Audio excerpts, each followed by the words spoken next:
Scheduled. Oh, there we go. Right.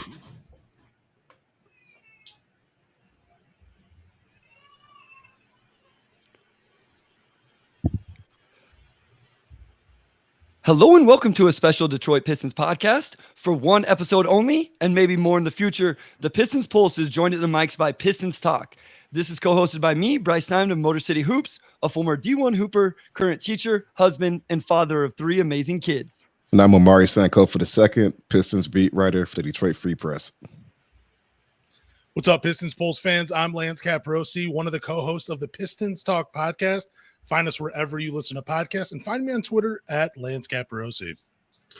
I'm the man behind Pistons Talk, Anthony. As you guys know, I'm just so excited to be collaborating with the Pistons Pulse podcast. So thanks for having both of us on. We do really appreciate it.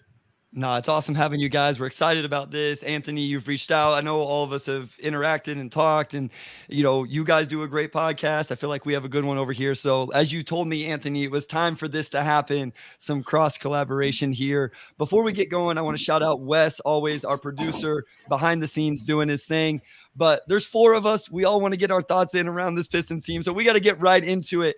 The Pistons have played 11 games in 19 days to start the season. They're currently on an 8-game losing streak. They lost the past three, the Bucks by 2, the Sixers by 8, the Bulls by 11. They have guys, the Hawks, the Cavs, the Raptors, the Nuggets, and the Pacers coming up. The schedule does not get any easier. Omari, I'll start with you, my guy.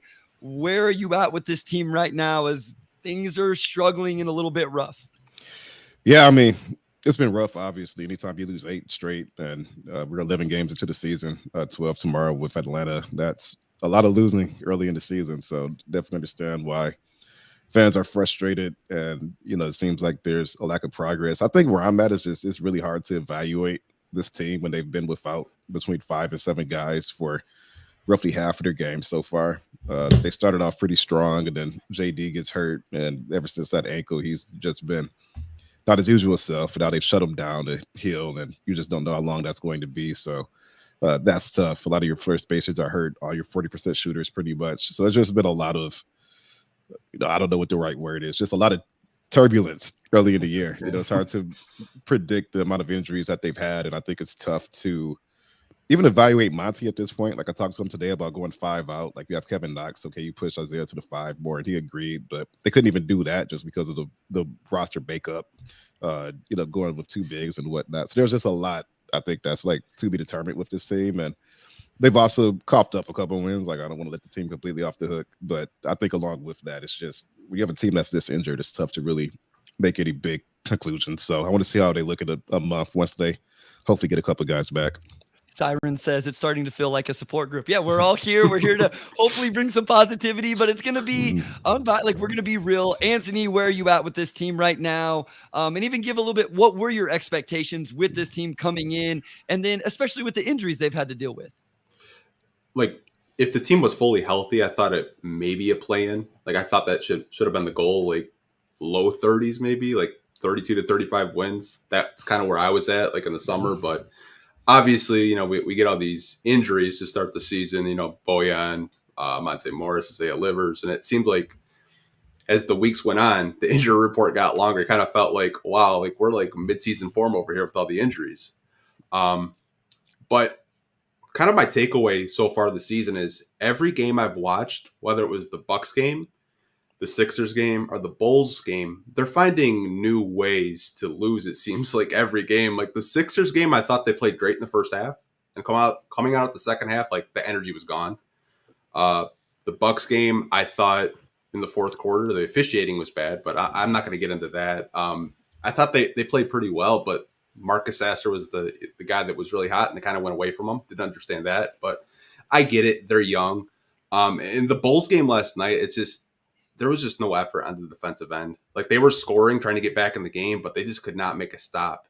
So that's what I was kind of saying. Like they're just finding new ways to lose. And I get it. When you're a young team, you're going to have inconsistencies with a roster being so damn young. Lance, where are you at? Like, bring a life of breath of optimism to the fan base right now that really, really needs it. Or if you don't want to, you don't have to. It's up to you. Yeah, I was gonna say I am not the person for optimism right at this moment. I don't know, I'm a little depressed at how bad they're playing. It kind of sucks. I mean, I guess I didn't have them having that many wins at the beginning of the season. I think I said they'd go 6-14 in their first 20 games. I think that's what I said. I still think they're a 28-32 win team. I think there's going to be a major improvement coming once everybody gets healthy. I know everybody hates us saying that when this team gets healthy, then you'll really see this team perform. And that's just what I have to believe. I think Monty will right the ship when guys come back. The rotation will be a little bit different. But again, I am just a little depressed. I guess my personal expectations were a little too high for the Pistons. And,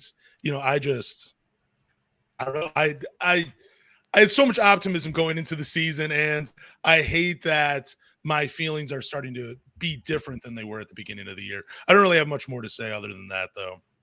No, I mean, it was good to be optimistic. I think that's what every offseason is for. And then it's frustrating because of fans. We've almost seen this every single year. And Omari, you've covered this every single year now where it's just injuries pile up. We never feel like we've got to see the full iteration of what the team was supposed to be. Even Cade last year, we didn't get to see it. And then we thought we were going to get to see it this year with some veterans, with some shooting, and none of that stuff is there.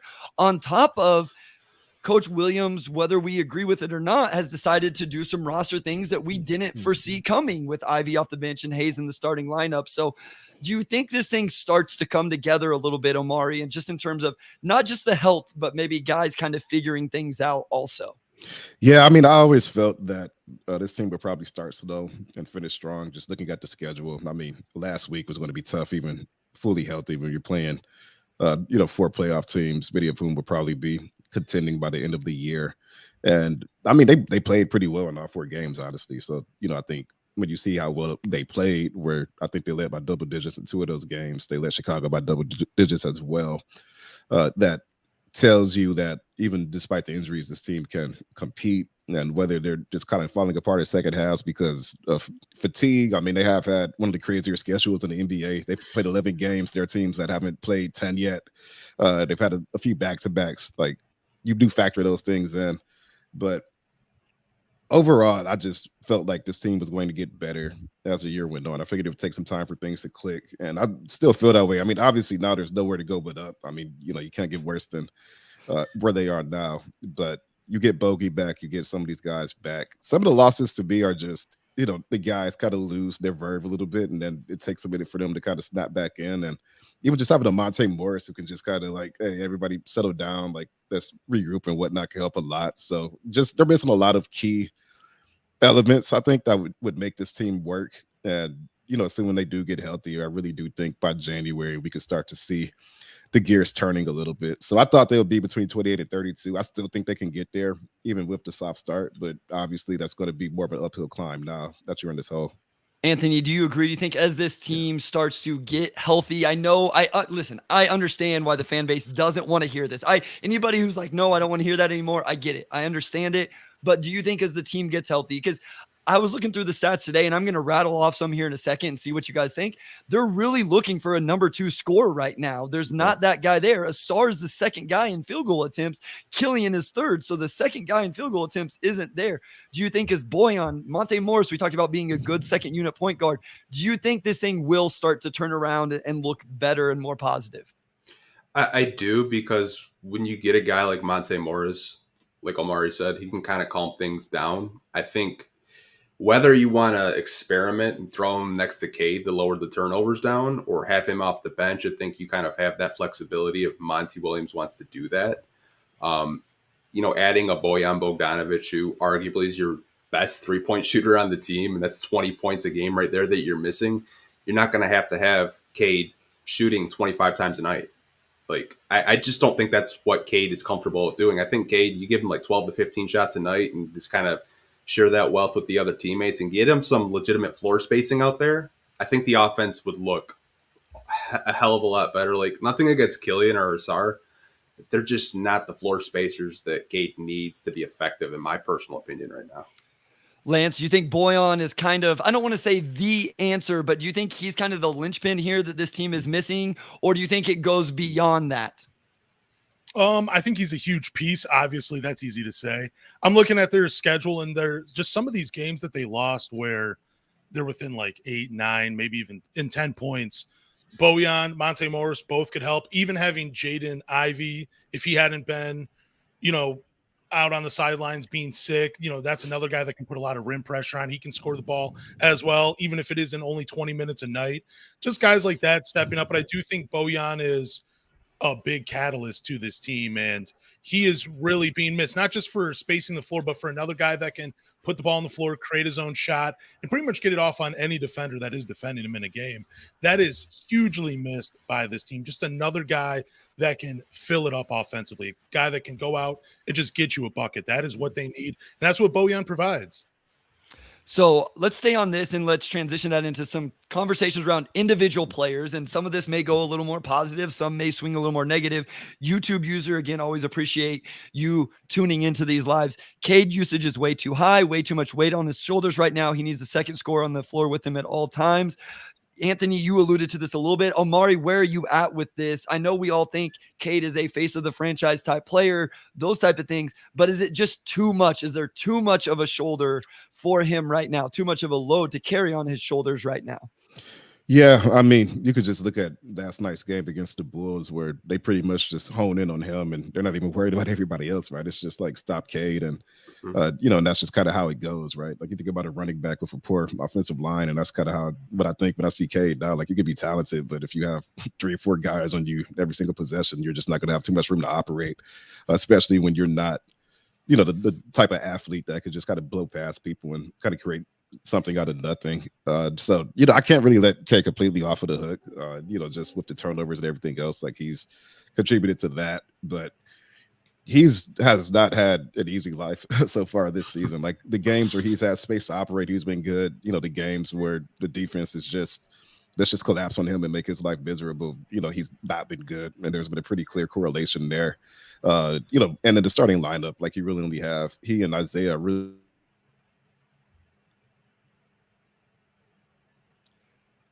Looked like we lost Omari here for just a second. Anthony, where are you at with Cade and what you've seen from him, kind of the usage he's had to take?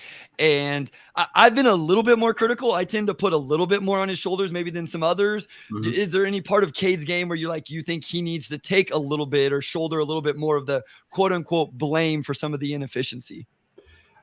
I don't want to call it so much blame. When I watch him, it kind of seems like he's not in basketball shape yet. And that's to be expected missing a whole year. Like, I want to say it was the Philly game where he just came out and he didn't miss a shot.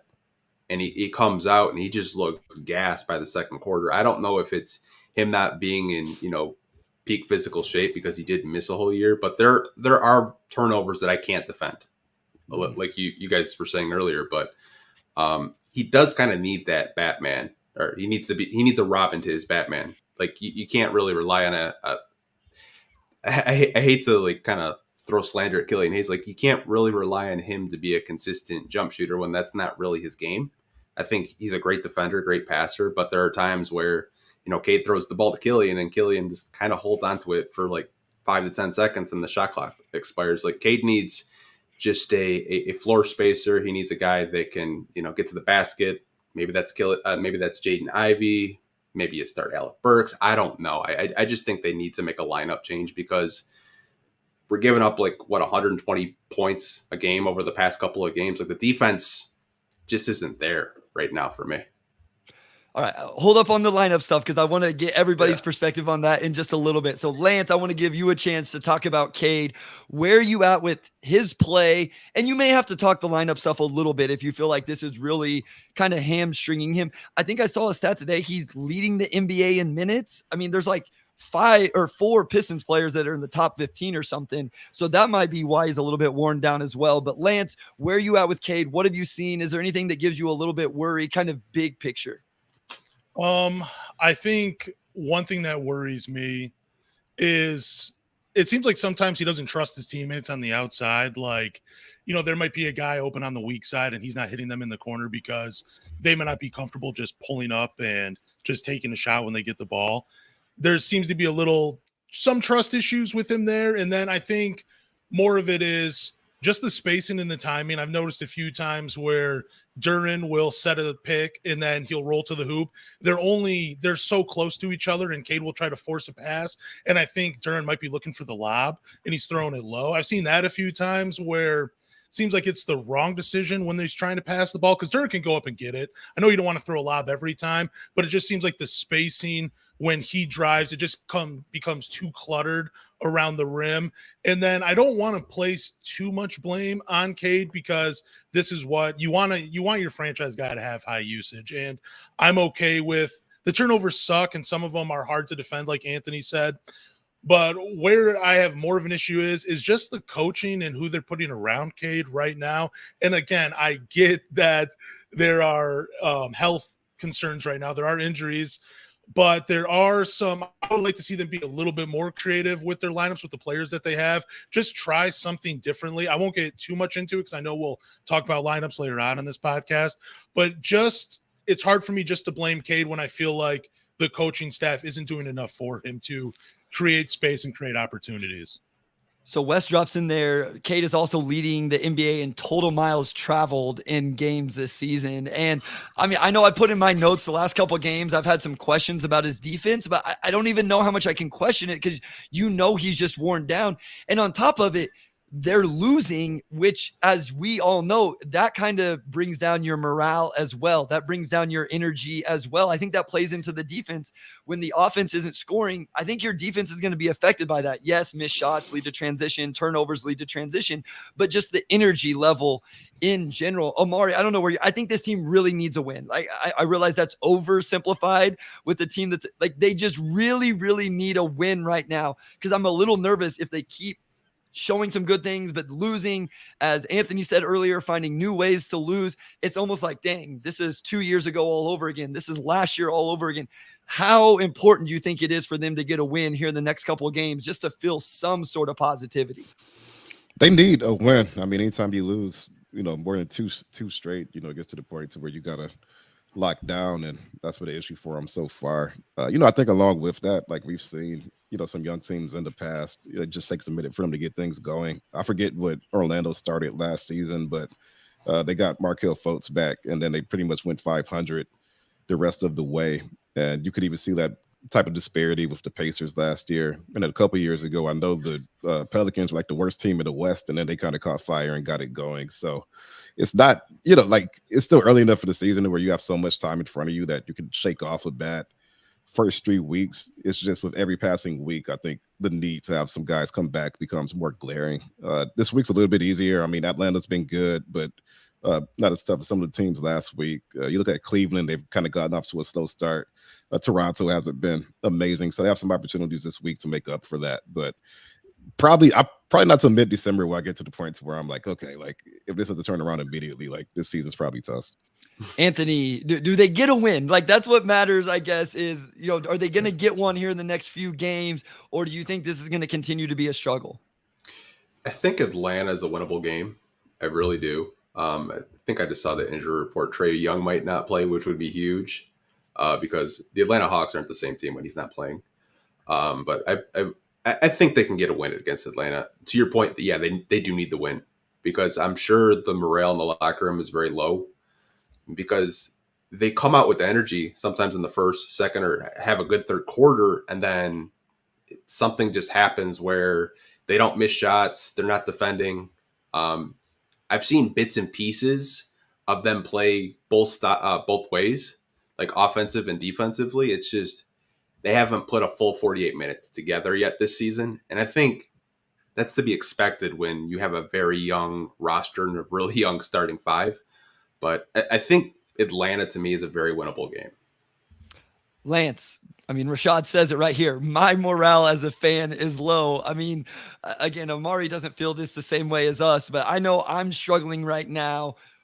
How bad does the fan base need a win right now, Lance? And especially, like, I feel like they need a win behind a big-time Cade Cunningham game or Jaden Ivey game, or even if it's Jalen Duren or somebody like that. Like, I'm not even sure it can be because it's Alec Burks goes for a weird 40-point game or something. How much does the fan base need a win right now, Lance?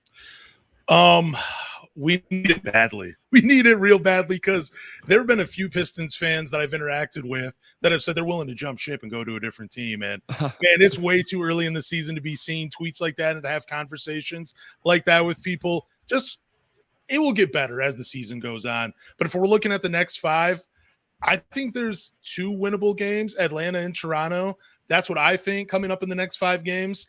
And I think we'll see it. I really do. Whether it's Cade stepping up, I think he'll do his usual thing, give us 24, 8, and 4, do his thing like that. I think Killian Hayes, he'll still be producing. Asar Thompson, he's going to be playing with energy. Jaden Ivey will be coming back to form. And yeah, I do think there's going to be at least 2 wins in the next 5 games.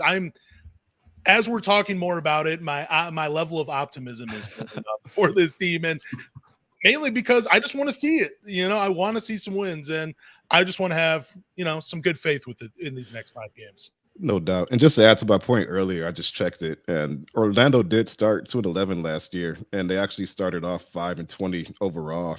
And then on December 7th, they reeled off a 6-game winning streak, and then won 8 of 9. And then they finished the year with 34 wins. So it's still a good 3 weeks, right? If you get healthier, we've seen teams in the past start off really bad and then some guys come back and they go on a run. So the Pistons could be last year's Orlando Magic, if things kind of happen the same way. But again, you get to a certain point where you get deep enough in the season that you just kind of run out of time. So we'll have to see. This is why these podcasts are so healthy for all of us right now, is so we can talk through this, feel a little bit better about it. We got to go to a short break. Anthony, did you have one more thing on this? Because after the break, I think we're going to switch into the lineups a little bit. So if everybody's good on that, we'll go lineups. We got to talk some Asar. We got to talk some Jalen Duren, the individual players as well. But I do think it's time to talk lineups, what we're seeing, what's working, what's not. What would we change if we were sitting in the chair? We'll get into all of that right after this short break.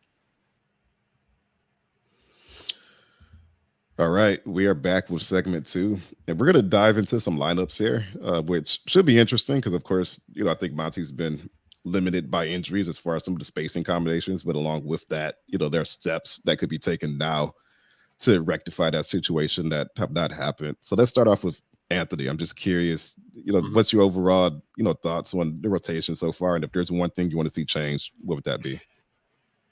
I thought for the first 3 games it was fine. But I'd like to see more shooting at the shooting guard position. Whether you want to start Alec Burks, I thought he's played really good defense this year. Not a lot of people have been talking about it.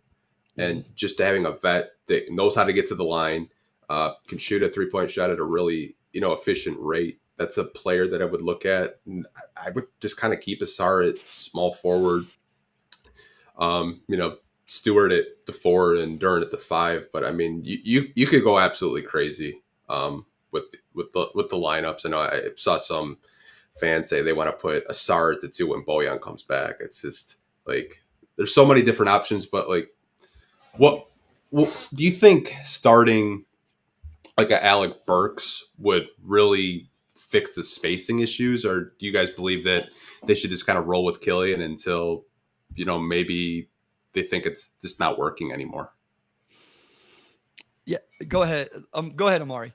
Yeah, I was going to say, I think swapping, like let's say you swap Burks with Kill, it fixes the spacing. But then I kind of wonder if you give up anything as far as just like secondary playmaking, like maybe they still blitz Cade, maybe he still turns the ball over here and there. But I think that's something that I would just need to kind of see in action, because you do give some things up, but then there's also a guy, Marcus Sasser, who may give you both. But Monty's, like mentioned, he gave him and Asar the day off Saturday because they're just they've never played this level of basketball before, this many games, and they were just kind of worn down. So he probably doesn't want to overwhelm Sasser too much. But if you keep losing games, at some point you have to say, okay, we have to roll the dice on spacing and stop relying solely on defense or solely just on having additional playmaking next to Cade to relieve that pressure. Lance, what are your thoughts here? Let's stay with what they have right now, because I want to ask all of you, based off what you've seen, what would you do when everybody is healthy? So let's save that. Just what's available right now, Lance, with Jaden Ivey back, with Alec Burks back. What would you do specifically around Cade and kind of maybe balance what we've seen out with lineup construction?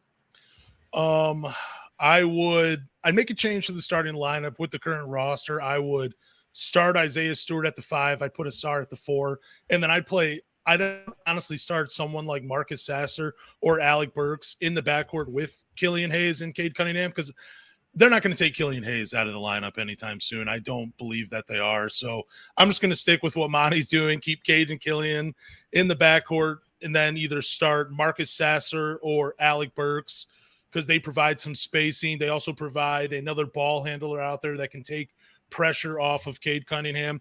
And Marcus Sasser, he's a two-way guy. He can play. He has a little dog in him defensively. Burks hasn't been terrible defensively, so I don't think you're really going to miss. You're still going to be able to play defense with him in the lineup.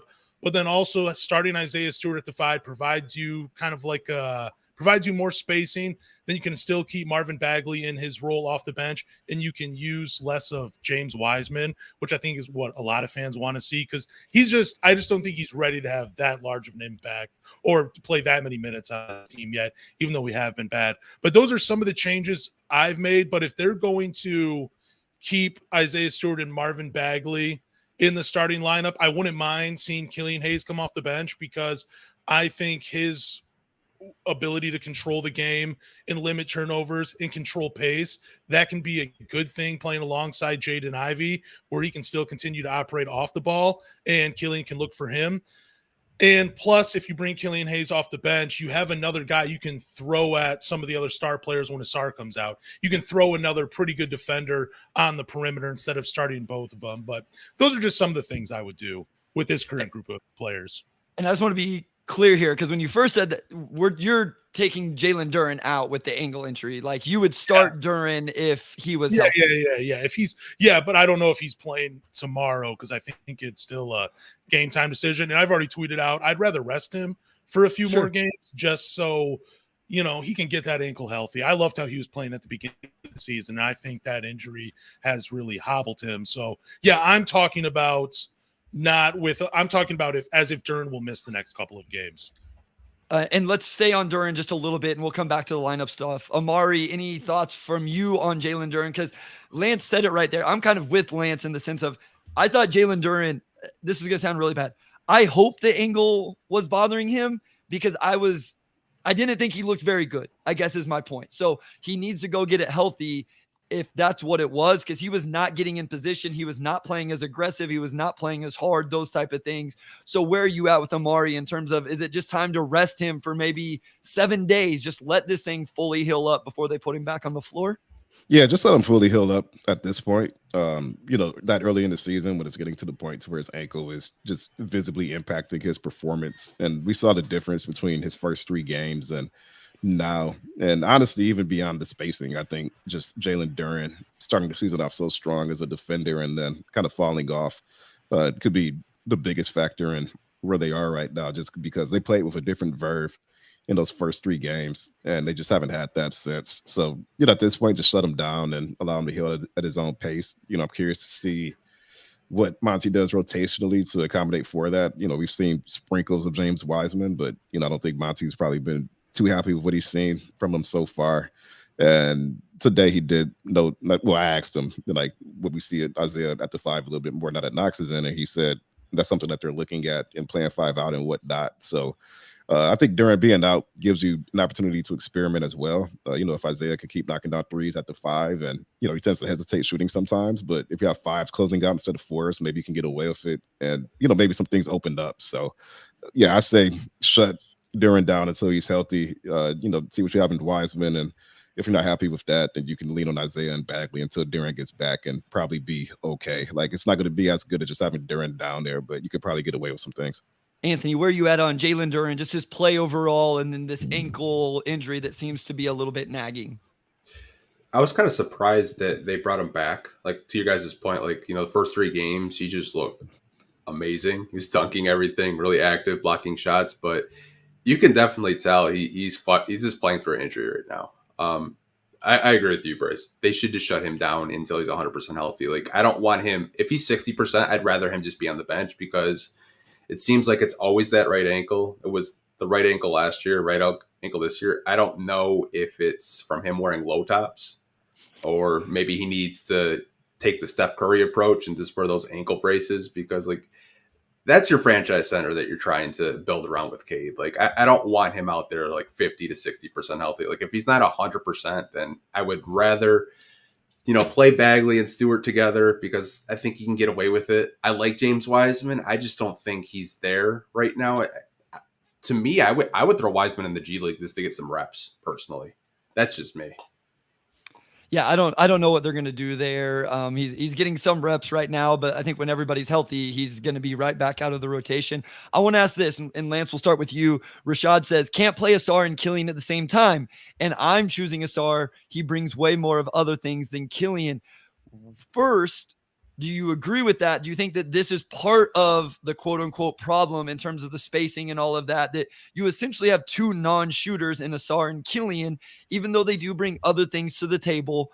And would you prioritize Asar, specifically for the starting lineup? Yeah, I mean, I think Asar would have an impact on the game, whether he starts or comes off the bench.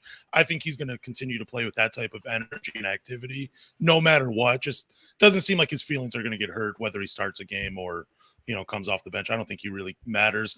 I do think it's a problem. I think like every other Pistons fan, it is a problem when you have two non-shooters out there, but also what it also creates is if, we've seen Asar make some pretty great cuts to the basket. When you don't have another shooter out there, he can't do those things. And I think that would help Cade out when you have a guy moving and cutting to the basket. But also, like I said just a few minutes ago, if you can bring Killian off the bench at that point guard position and have him and Jaden Ivey in the backcourt, it might even make the second unit better because you have a defender. You're taking less pressure off of Killian Hayes to create some offense. Then you're putting a guy on him that can be fed the ball or play on it.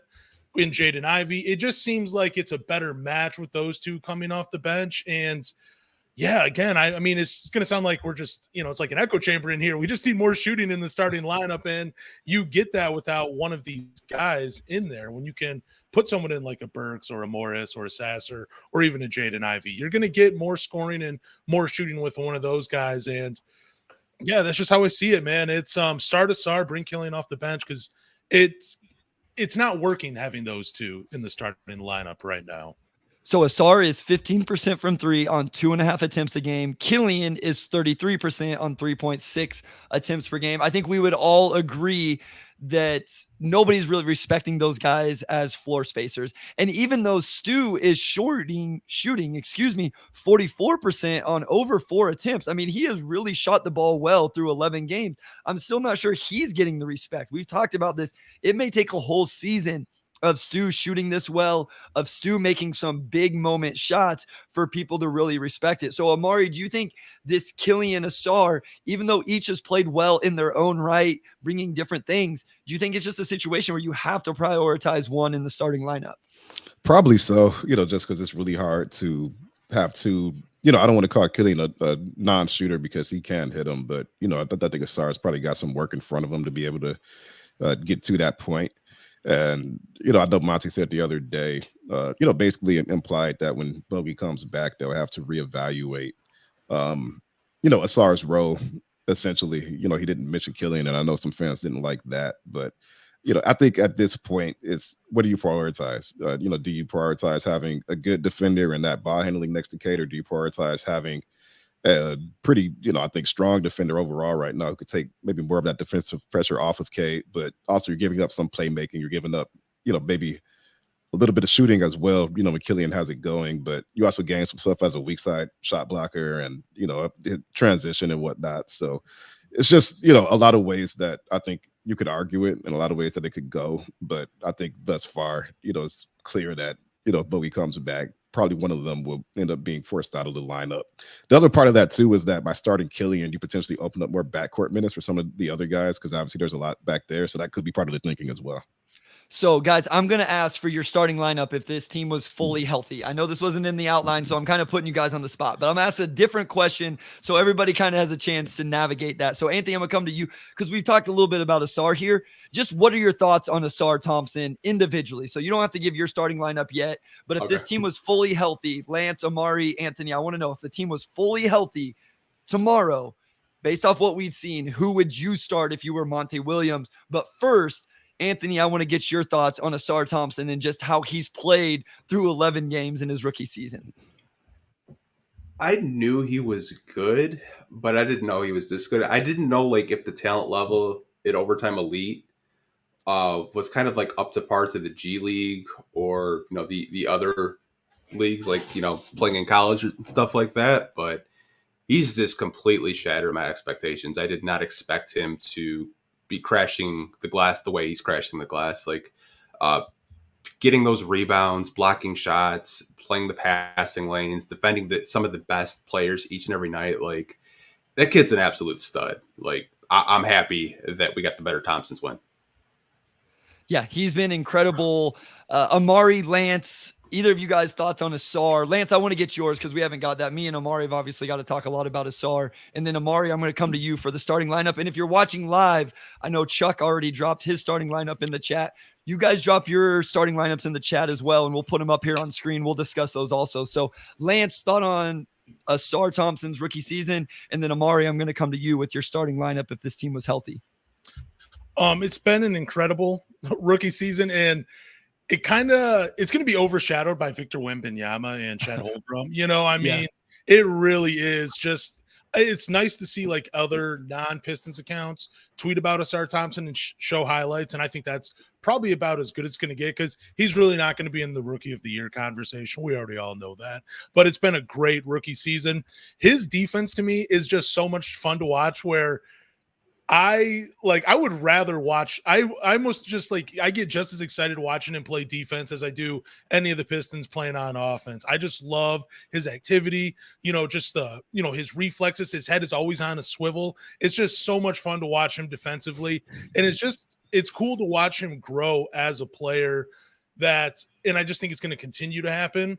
Some things that I don't really like about his rookie year is just trying to force some of those shots when he tries to get to the hoop. I think those will be cleaned up a little bit. But overall, I've been very impressed with Asar Thompson in his rookie year because this is not a guy I wanted the Pistons to draft with the 5th pick. I had said it so much. I was a Jarace Walker fan over pretty much everybody, but I'm so glad they don't listen to our podcast and went with Asar Thompson.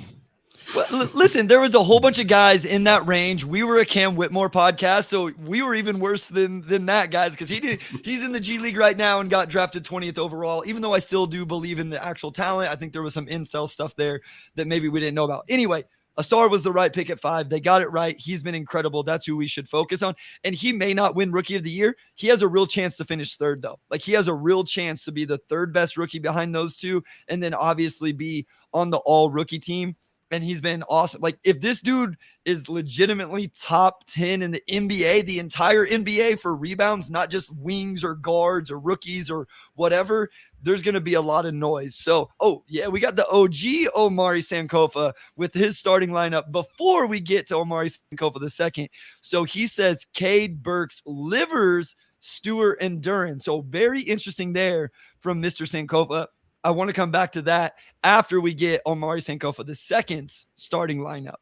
Yeah, the Livers starting hive seemed like it had a lot of momentum last year, and then it's kind of cool. So, it's cool to kind of kick that one up. So thank you, Dad.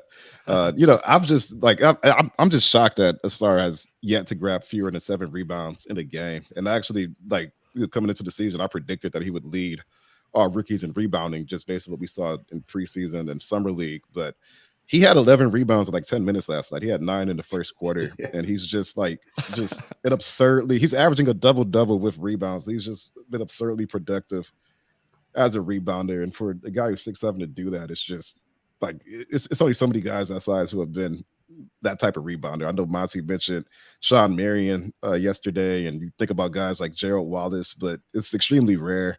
They combine that with his passing vision, some of the outlet passes he's thrown, even in half-court situations as well, just how good he's been around the rim. And really his only true weakness right now is the shooting, and that's not an insignificant weakness, but he already has come in a really complete player, and it makes you wonder where he'll be in 3 years from now. Even if he's a 34% outside shooter on decent volume, just how much does that open things up for him, especially if he tightens that handle as well. So, yeah, his first 3 weeks have been really, really good, and again, like what he's doing rebounding wise is just absolutely insane to me.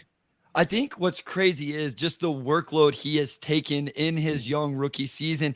And I think you mentioned it, Anthony, the matchups he's taking and the guys he's being successful. I think he blocked Damian Lillard one time. He blocked somebody else. He's taking the stars night in and night out. And that's why as we get into this lineup discussion, it's interesting with some of them because as you transition to the shooting lineups, all of a sudden it's like, well, who's guarding the best players? And the answer in a lot of those lineups is Cade Cunningham. So while you make his offensive workload easier, you make his defensive workload harder. And we've taken enough time here. We're going to go to a short break. And after that short break, Omari, we're going to lead off with your starting lineup for the Detroit Pistons if they were fully healthy. All right, we are back with segment 3, and we're going to get into our preferred starting lineups. And I will just lead off with mine. If I had to come up with a starting 5, I would stick with Duren and Isaiah Stewart as the front court. I would go Bogey at the 3, Cade at the 1. And honestly, I think what we've seen so far this season, I would honestly start Burks at the 2.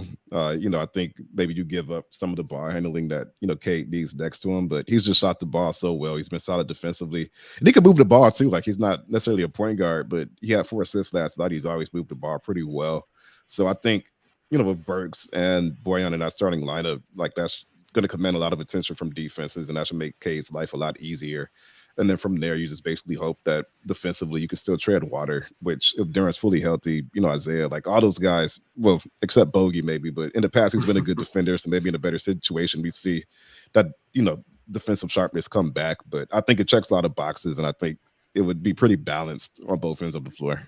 All right, Anthony, you're up. You can give some feedback to any of the lineups we've seen so far. I've starred some of the ones in the chat. So, guys, we are going to come back to those. But I put Omari Sankofa up there. I put another one up there. And then, obviously, Omari just gave his. So any thoughts on what we've seen or talked about thus far? And then give us what yours would be if this lineup was fully healthy. I think that you could come up with so many different lineups and you can make an argument for each and every one. I'm a real sicko, though. So that's good. We like that. I would probably go Cade at point guard. I'm going to reward Asar just for playing so well. I want to put him at shooting guard. Okay. I really do. I like it. I'll put Bojan at small forward, Isaiah Stewart at power forward, and Jalen Duren at center because I know some people that I want to put Bojan at power forward. I think rebounding wise, that would be terrible. And I think he would just get bullied down low. But I think if you put, Asar next to Cade, you can kind of hide Bojan a little bit because they get to switch defensively. And I think you have the perimeter shooting with Bojan to alleviate Cade a little bit. Real quick, Anthony, do you think, though, that Asar and Duren, when he's healthy, are good enough rebounders to make up for Bojan at the 4? I do, because I think he's averaging 10 rebounds right now. Yeah, he's double digits right now. And you have Duren that's averaging 10 rebounds. And Stewart's a pretty good rebounder, but Asar's out rebounding him. I think just rebounding wise, controlling the glass, controlling the pace, having all 3 of those guys in the starting lineup, me personally, I think it's essential. If you want to control the pace. I think Asar at the 2 just makes so much sense. And you have some people that agree. Derek Brooks here, he has Bojan at the 2 and Asar at the 3. I think that speaks to just kind of Asar's versatility. He says the same thing. And then Josh Forbes says Cade, Asar, Bogey, Stu, and Duren. So you have some people in the chat agreeing with you, Anthony. Lance, I love the little smile you got going over there. You can see it through that big, luscious beard. What are your thoughts on what's been thrown out so far? And then what is your starting lineup? And Wes, if you didn't just drop it thank you. You just dropped it in the private chat. Thank you. So Lance, you're up. Yeah, I think what Anthony said, you can get real creative with some of these lineups, especially when everybody is healthy.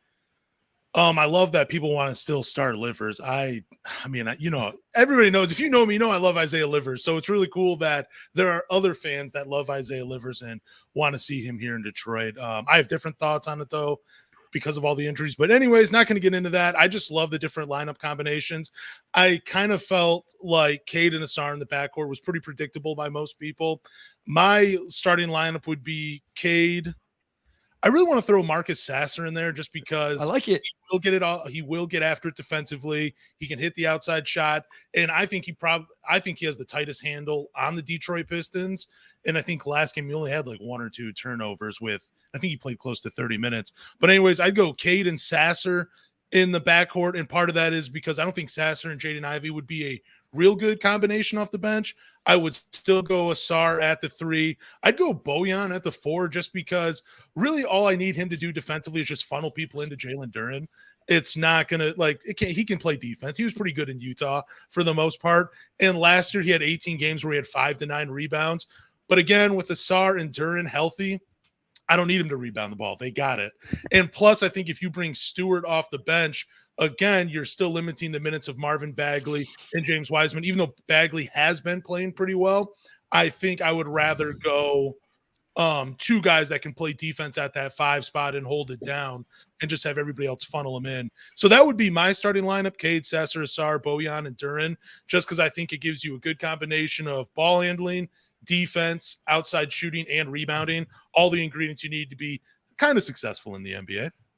Yeah, I mean, I like the idea of putting Sasser in there. He's played really well. We've seen him kind of microwave scorer. Defensively, he's a little bit smaller. He's got some things to learn, but he's very active, has great hands. And I do, as much as I like Stu, this is a very pro Isaiah Stewart podcast with Omari and I. I think we both like his game. We're both big believers. I don't want to put words in Omari's mouth. I know for me, though, I still think he's probably best as a third big where you can bring him in at the 4 or the 5, depending on the matchup. And that's just a little bit easier to do if he's coming off the bench to start. So I'm going to give mine real quick. I'm going back to what I said in the preseason. I would still go Cade, Ivey, Asar, Bojan, and Jalen Duren. And that's because I believe in Jaden Ivey playing off the ball. Asar has been so good defensively. He can take, those primary matchups. It's still putting a little pressure on Ivey to guard. Duren there to protect the rim. You've talked about the rebounding, Lance. Omari, I want to ask you about Sasser just a little bit in terms of how he has played. And we will get to some of the other lineups in a second. We're going to come back to Isaiah Livers because I believe our man Wes dropped an Isaiah Livers in his starting lineup. But just Marcus Sasser, Omari, how good has he been? Where some Pistons fans didn't like that selection either. While some critiqued the Asar Thompson selection, and some people didn't like the Pistons trading up back into the first round to take this quote unquote smaller guard. And he's been pretty good so far. Yeah, I mean, I like the Sasser pick. I always think about Desmond Bane, who kind of fell in the 2020 draft because he was a dead-eye shooter in college, good playmaker, good defender. But teams just didn't like his age. He was like 22 or 23, I think, and guys tend to get knocked for that. But you just saw what Sasser did defensively. He was one of the best shooters in college. So, I thought it made sense from that standpoint of just taking the best player available there. But 11 games in, he's shooting 49.4% overall. And that actually came down yesterday. He was above 50%. I pretty much saw a season before that. 43% from 3. I think Lance said it earlier. He's probably the best ball handler on this team. And we've seen that. And we've seen how he can heat up too. He did it in the summer league. He's done it in preseason. And then, he's had a couple of games this season where he just catches fire, and he's one of those guys that can swing a game. So, he's been really good. And I really do think if you're just looking for the perfect mix of skills to put next to Cade in that backcourt, you want what Sasser has done, basically. You want somebody who's a dead-eye shooter, could get their own shot. He's taking care of the ball. Really, I think he only had 2 turnovers up to like a couple games ago, like a 9-1 assist to turnover ratio. And then he can defend as well. So that really checks a lot of boxes for you. And when you have a rookie that age, you expect him to be a little bit ahead of the curve, and he's absolutely been that. What's crazy, guys, is Killian's averaging less than a turnover per game. Burks, if these stats are right, isn't averaging any turnovers, and Sasser's under 1 turnover per game. This is, I screenshotted this off Basketball Reference. The guys that are really, obviously, Cade's turning it over, Asar's over 2, Stewart's over 2, Duren's over 2. You're getting 5.2 turnovers from Stu and Duren is really where a lot of the turnovers are coming from. Some of these guards are actually handling the ball really well. Anthony, what have you thought about Marcus Sasser's play all around and kind of where that fits into the rotation and those type of things? I was kind of surprised when I looked at his age. Because we had a topic about like Brian Windhorst saying he's the second best guard on the Pistons. But I've just been really impressed with him. Like, there's so much of his game where I kind of see Terry Rozier, a little bit of Tyrese Maxey. Like, he can kind of just do it all. Um, Starting him, I think to Lance's point, like I said, it's a good option. I just like him as a player, and he's just a instant impact player. And I don't think the Pistons have really had that, like drafting in the first round. Like usually it's just project players. Maybe we'll see what they have in 2 to 3 years, but he's just ready to go and contribute right away. And I love that. Yeah, he's been really good. Okay, let's go to some of these other lineups. So from Chuck Brewer, let's get some Jaden Ivey lineups. He says Cade, Ivey, Asar, Boyan Duran. Aruna here says Cade, Ivey, or Killian. Asar, Boyan, and Duran. So same thing. He says I'll defer to Monty on Ivey versus Killian. So let's settle in right there.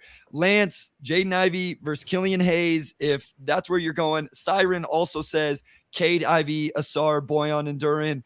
Where are you at with Jaden Ivey? I guess we don't have to turn it into an Ivey versus Killian thing. Where are you at with Jaden Ivey? Kind of how this thing is going. We haven't got your guys' perspective on how Monty has kind of handled Jaden Ivey in his second season. What is it? Yeah, I mean, I try not to be too disappointed in it because I know the offense is going to be there, and he is my preferred choice over Killian Hayes. But I understand. I mean, I guess I don't fully understand because he is shooting 38% from three, 49% from the field. Those percentages dropped because he only played 11 minutes in his last game. I believe he was at 41% before their last game against the Chicago Bulls. But anyways, defensively, I have not been impressed with Jaden Ivey. I feel like he's playing too much from behind.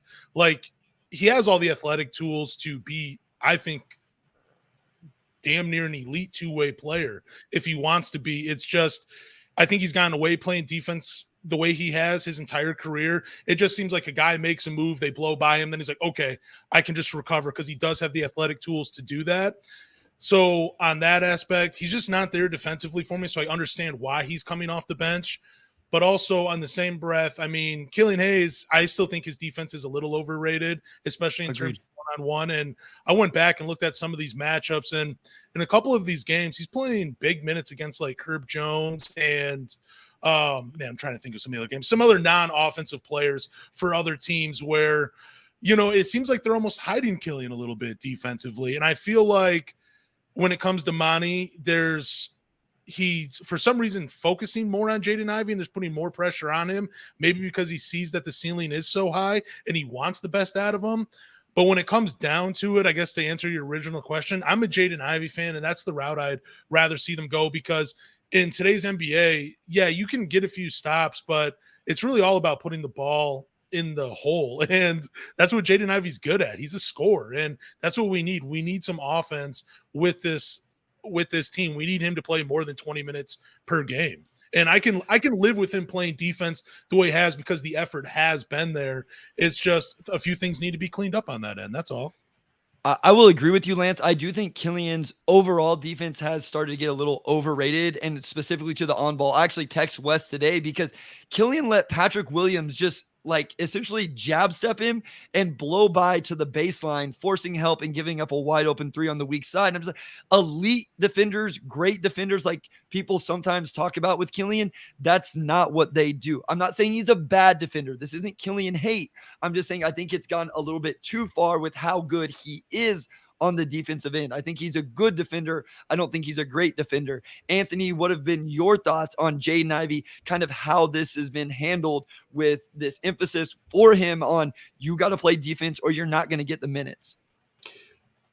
I get it from Monty's perspective to kind of piggy back off of Lance. Like, he has probably a higher ceiling, I think we can all agree, than Killian Hayes. But my biggest issue with it is the message isn't consistent. It seems like it's really directed towards Jaden Ivey. Like, there have been plays where Isaiah Stewart's just not giving effort out there. There's plays where Cade Cunningham just takes a play off defensively. Like, if the message was, I want you guys to defend, then rip those players out the same way you're ripping out Jaden Ivey. It just kind of seems like it's directed towards him. But I think ultimately he will be the starting shooting guard. I just don't know if it's going to be this year. He might have to just play off the bench this year until they put him in the starting lineup, maybe in the future. I mean, Shaedon Sharpe came off the bench for the Blazers for a full year. Same with Benedict Mathurin. maybe they just want to get all the bad habits that he was doing last year under Dwayne Casey, because it seems like Casey just let those guys play, and they didn't get called out if they made the defensive assignment they didn't cover. No, I agree with you. And like I said, what's hard is we saw him play so many minutes and at times successfully last year. And then now in his second year, it's like we're almost having to revert back. Omari, I want to start with, this is an interesting question from Dre Chili. So who is the team's second best perimeter defender then? And I'll start off with my answer. It still is probably Killian Hayes.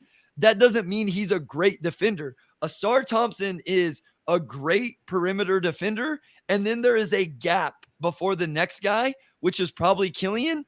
And then there's honestly probably another gap before you get to anybody else. And so it wasn't supposed to be hate towards Killian, like he's not a good defender. I just think when people say great, or I've seen people say elite, I don't necessarily see that with him. Omari, who do you think is the team's second best perimeter defender? Yeah, and I agree with that. I mean, Jrue Holiday is an elite defender, right? The vast majority of guys are not going to be on his level, but I think Killian, like maybe the consistency isn't quite where you want it, but I think he could definitely compete on that end. You see, the highlights, and with his size and wingspan, he can match up, I think, on switches. So, I would say Killian's probably the second best, but we've seen good moments from Sasser too, and maybe, just we need more of a sample size from him.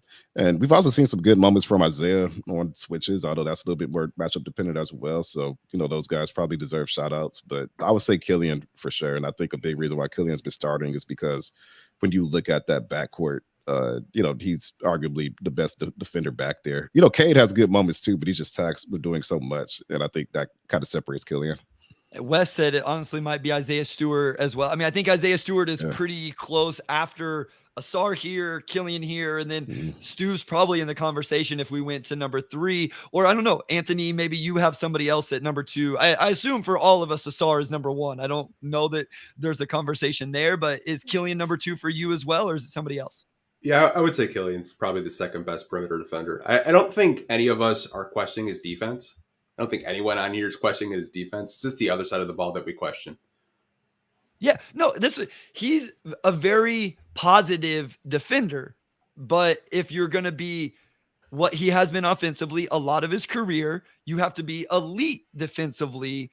And I think that's where the conversation starts to happen is, well, he's an elite defender, so it's okay that his offense is a little bit behind. And it's like, nah, he may not be an elite defender. Lance, where are you at with who in terms of who's the second best perimeter defender on this team? Oh, Joe Harris, easily. Beef jerky. I still think it's Killian Hayes. I mean, I think Marcus Sasser is right. I think he's close to it.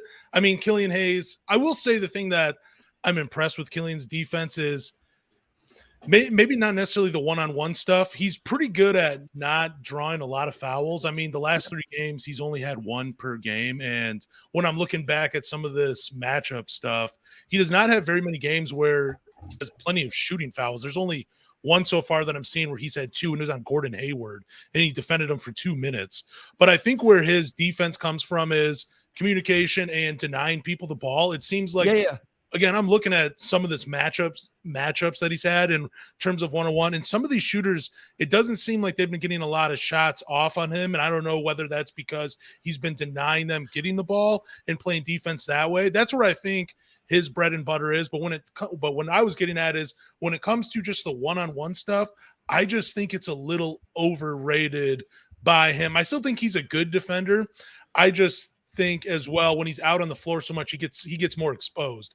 But I also think, and I'm going to end it on a positive note, I think defensively we've seen over his 4 years in the NBA, he can be pretty versatile defensively, because I think it was last year or 2 years ago when he was defending Evan Mobley in the post, where it's like, man, he's a 6'4", 6'5" guard, and he can actually get down there, and he has the size and the strength to make it uncomfortable for guys. And that's where I really think Killian's game is potentially going to go, being kind of like that Swiss Army knife, kind of like a Bruce Brown role that he was in Denver, where he can do just a little bit of everything for you defensively.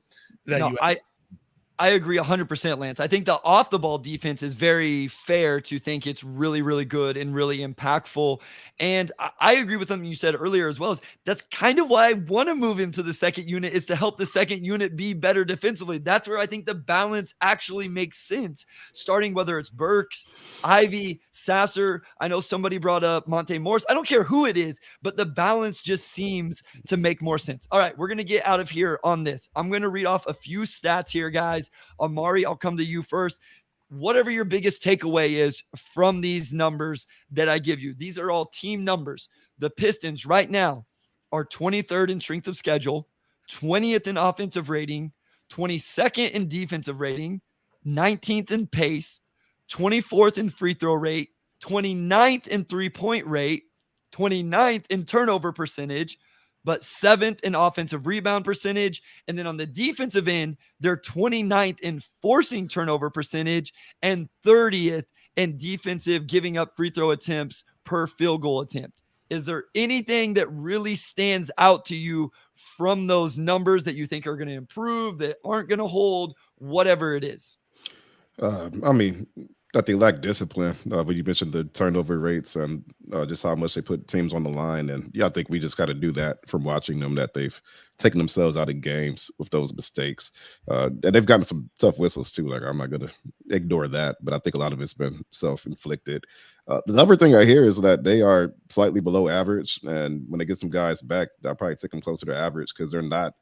The advanced metrics do not paint the picture of the worst team in the NBA. They paint the picture of a team that's like the 8th or 9th worst, which is a pretty big difference. Like, it's still not where you want to be, but it's a pretty big difference. And when you look at the advanced stats, it's like this should be more like a 4 or 5 win team. This doesn't seem like a 2-win team. So, I know they've kind of embraced the mindset of, obviously establishing those good habits and, competing and whatnot. But, some of that stuff will self-correct itself once you add guys like Bogey, add guys like Monte back, who can, like Monte alone, I think will just help the turnovers a lot. Just him being a veteran safety blanket who could also shoot, and some of that stuff will be eased. So they just seem like a young and disciplined team that is waiting for some guys back. And, even though a lot of the losses have been really ugly, I think the advanced stats kind of show the reality, which is that this is just a team that has just had some bad luck. And, once things stabilize, they'll be a little bit better.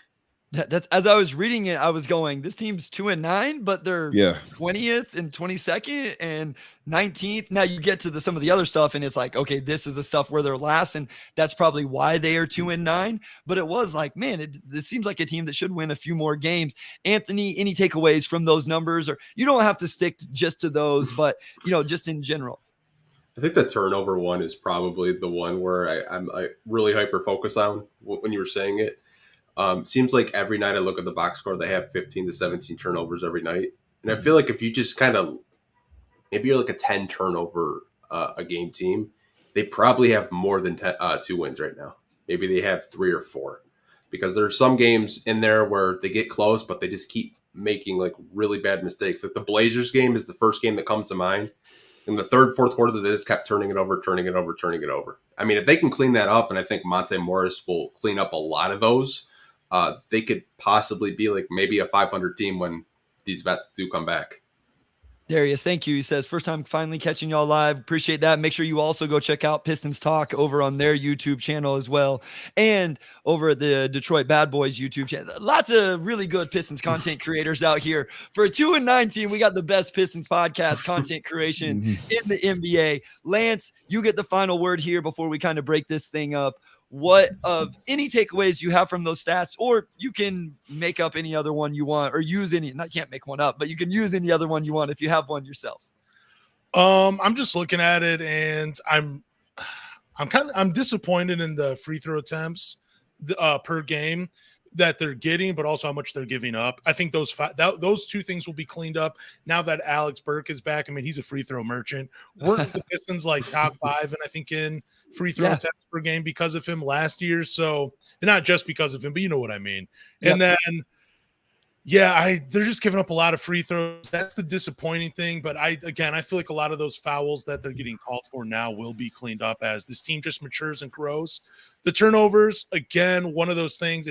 sucks that it's so low and they're so bad at turning the ball over.